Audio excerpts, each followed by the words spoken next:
UP में अल्पसंख्यक वोटों की सियासी जंग अब तेज हो गई है। सभी पार्टियां अल्पसंख्यक वर्ग को रिझाने के लिए मैदान में हैं।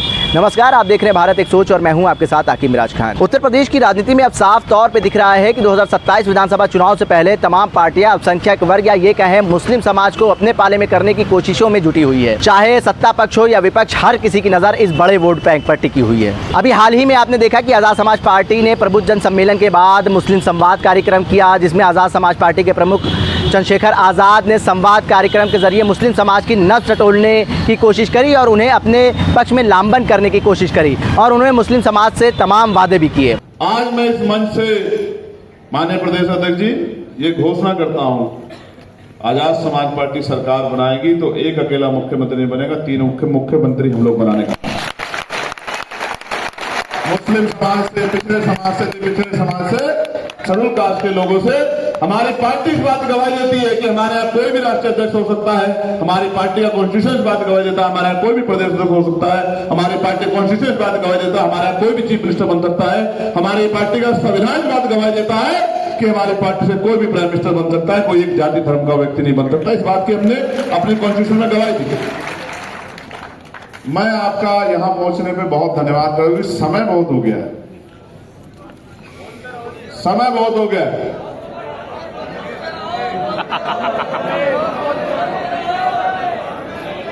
लेट तो नहीं हो रहे हो?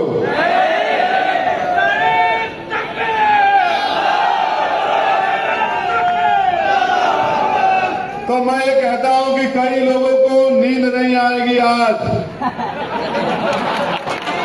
सुनो मेरे प्यारों, मेरे साथियों, हमारी बहनों, हमारी माओ, सुनो, लोकतंत्र में जिनके पास ताकत होगी उन्हीं को इज्जत की जिंदगी मिलेगी, उन्हीं के बच्चों को रोजगार मिलेगा, उन्हीं को नौकरी मिलेगी, उन्हीं को सम्मान का जीवन मिलेगा, उन्हीं को कारोबार बचेगा, उनको ही आगे बढ़ने की आजादी मिलेगी।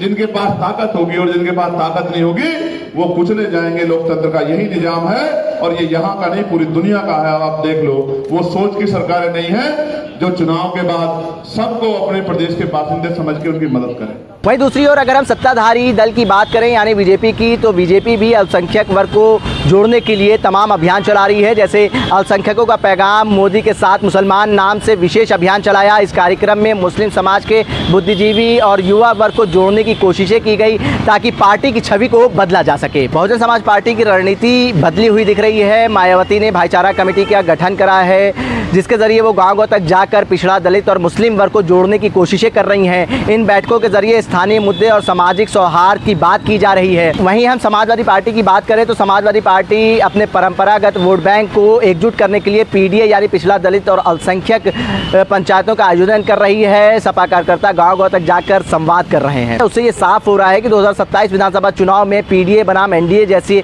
समीकरण बनते दिख रहे हैं। आने वाले दिनों में ये देखना दिलचस्प होगा कि मुस्लिम समाज का भरोसा किस पार्टी पर बनता है और किसको कामयाबी मिलती है। CSDS लोकनीति सर्वेक्षण के मुताबिक मुस्लिम वोटरों ने इंडिया गठबंधन को 65% समर्थन दिया, जो कि 2019 के मुकाबले 20% अधिक है। इससे ये साफ हो गया है कि तमाम पार्टियां अल्पसंख्यक वर्ग को रिझाने की हर मुमकिन कोशिश कर रही है। यह कोशिश इसलिए भी महत्वपूर्ण है क्योंकि उत्तर प्रदेश में अल्पसंख्यक वर्ग का वोट बैंक लगभग 20% है। पिछले लोकसभा चुनाव में अब तक जो स्थिति रही है वो साफ है कि इंडिया गठबंधन और समाजवादी पार्टी का पीडीए फॉर्मूला फिलहाल तमाम पार्टियों पर हावी नजर आया है। भारत एक सोच के लिए आकिब मिराज खान।